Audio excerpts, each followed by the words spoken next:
Hi, Jim here with today's thought, and today's thought is just going to be just my view of the Trump fraud trial that's going on in New York right now. This is the second day as I'm recording this, the day before you're seeing it, and it's already turning into a circus, which pretty much, New York City, Democrat prosecutor, Democrat judge, Democrat city, you could pretty much predict what would be happening. So you have on the first day, the judge allowing cameras in the courtroom and the judge smiling and mugging for the camera, basically, which is not what most people's idea of a trial and a sober, fair-minded judge is. And this is a judge who has in the past characterized Trump as quote-unquote a bad guy. So that shows you how objective this judge is.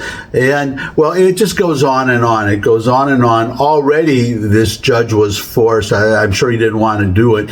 But the defense had to point out to him that the statute of limitations on some of these, Trump is being accused of fraudulently exaggerating the values of his properties to get more favorable loan terms and I don't know what else, insurance, favorable insurance rates, so on and so forth, or to get more insurance, be insured for a higher amount based on the value of the property.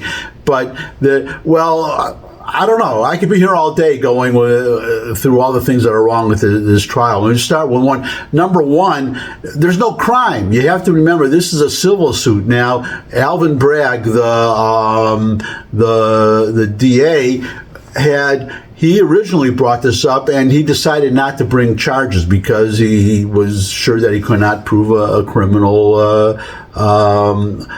case, because there was no criminal case, there was no crime, nobody was hurt, nobody lost money, everybody made money, and the lenders, anyhow, Deutsche Bank, one of the lenders, I don't know if it's the only lender, but definitely one of the lenders, has already said that the loan got paid back, and we thought that the value. See, this is the other part. I'm a real estate broker, licensed real estate broker, okay, semi-retired. I live in Tennessee, but I still do business in New York. That's where I was a broker for 10, 20 years, whatever. So I'm familiar with New York. This is a general rule everywhere that value is subjective, and that, say, if I wanted a loan just based on my home equity, no lender is going to take my word for I could say my house is worth $1 zillion if I want to, but the lender is always, or Deutsche Bank in this case for Trump, is always going to send out an appraiser. It's going to do its own appraiser to determine the value, to determine how much money they're willing to lend. And it doesn't matter if I say my house is worth $1 million and they came and the bank says that, well, no, it's worth $180,000, so you're a little high there. It doesn't matter. There is no crime there. It just means that the bank said, well, we're not going to lend you $500,000 based on a value of your house of $1 million. We'll lend you $50,000 or something based on $180,000. Whatever the bank looks at, does its own what they call due diligence, and it's in the documents that Trump submitted, which you would expect. There's a disclaimer in there that says caveat emptor. I'm just saying basically, I'm not quoting it exactly, but saying you have to do your own due diligence. If somebody's buying a building, if I have a customer buying a building, there's a 30-day, usually it's customary, a 30-day due diligence period before the deal closes, to give the buyer a chance to bring in engineers, for instance, to inspect the property to make sure everything's okay, that there are no hidden defects, so on and so forth. So they do, and the same thing with an insurance company deciding how much at what price to insure your property. They're going to do due diligence too. So the whole thing is crazy. But there's this executive something or other law in New York, and it's a civil matter, not a criminal matter, that if you overstate the value of your property, they can say the judge alone decides whether it's fraudulent or not, and it doesn't matter whether it was anybody was hurt, whether there was an actual crime. So, and there's no criminal punishment. What they want to do is they're going to revoke, or the judge is revoking. That's the other crazy thing. He's already pronounced Trump guilty, and now it's just to determine the amount of damages or something like this.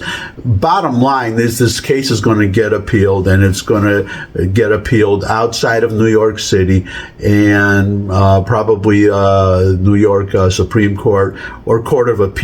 In New York, you have to understand it's now, in the United States, the Supreme Court is the highest court, but in New York City, it's the Court of Appeals is the highest court, and the Supreme Court is the second highest court. It's going to get appealed, and I would expect it to get thrown out. In fact, part of the case already was thrown out. All these fraudulent exaggerations of property value that happened.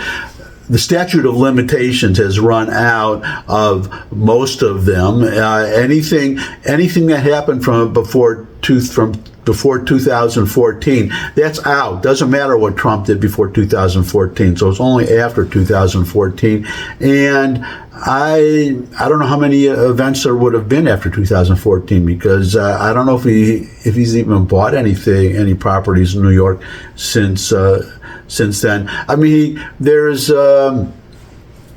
Trump does, in fairness, he does exaggerate some values, but he can do that. But there's also another matter that the judge valued Mar-a-Lago, this giant mansion next to a golf course on 20 acres, valued it at $18 million, which is crazy. A vacant lot, or a wooded lot, not even vacant. You'd have to cut trees down to build anything on it. 5 minutes away, it was valued at $155 million. But the appraiser, the judge is going by a tax assessor's valuation, giving it $18 million. But that's for tax purposes. It has nothing to do with the value of the house. My own house. See, I know I'm a real estate broker, but also I have a house, and I know I pay my property taxes, and they value the house for tax purposes at less than the market value. They have another metric that they use, and it's purely for purposes of taxes. But getting back to Mar-a-Lago, that assessor said that he did not consider the market value. He didn't even look at the property at all. That value, that $18 million value, is only, remember that Mar-a-Lago, you think of it as a residence, and it's not. It was a residence, and Trump bought it as a residence a long time ago. But then somebody gave him this idea, and he thought it was a good idea, and he did it to make it into a club, a private golf club, social club, whatever. And it's been very successful. But that's what the assessor used to put a value on Mar-a-Lago. He was only evaluating the membership, the number of members, and the dues that the income that was coming to the property, the income to Mar-a-Lago as a private club. Nothing to do, that's what the taxes are based on, nothing to do with the market value of the property, yet that's what the judge used. So this is, as I said, I could go on and on, but this is how crazy this whole trial is. And I'll throw one more element in here. Letitia James, the prosecutor, she ran for office on the promise to get Trump, that she was going to get Trump. And that's the whole, even before, in other words, she ran on a promise to get Trump. That was her intent. And then once she was in office, she started looking for something to get him on. That's what this is all about. But these appeals will take a couple of years. And in the meantime, Trump could be out of business, at least in New York. They'll give the properties, everything that he has will be handed over to it wouldn't be a receiver, I don't think, because it's not a bankruptcy, but some outside party to manage all his properties while the appeals go on. They'll take 2 years, and any result of an appeal will be well after the election, when the way the polls are going now, it's very possible that Trump will be president by that time, because the betting polls, I said the other day, the betting averages, now people who put up their money on who is going to win, Trump is ahead in that, and he's also ahead in the average of actual polls. A new one came out today. It actually shows a tie, Biden and Trump, but the two previous polls showed Trump ahead. And in fairness, the two before that showed Biden ahead, and before that showed Trump ahead. So it's going back and forth, but that's... well, that's my thought. Those are all my thoughts for today. Thanks for stopping by. If you could subscribe, that would really be great. Share this video with anyone you think would benefit from it. But most of all, come back and see me again.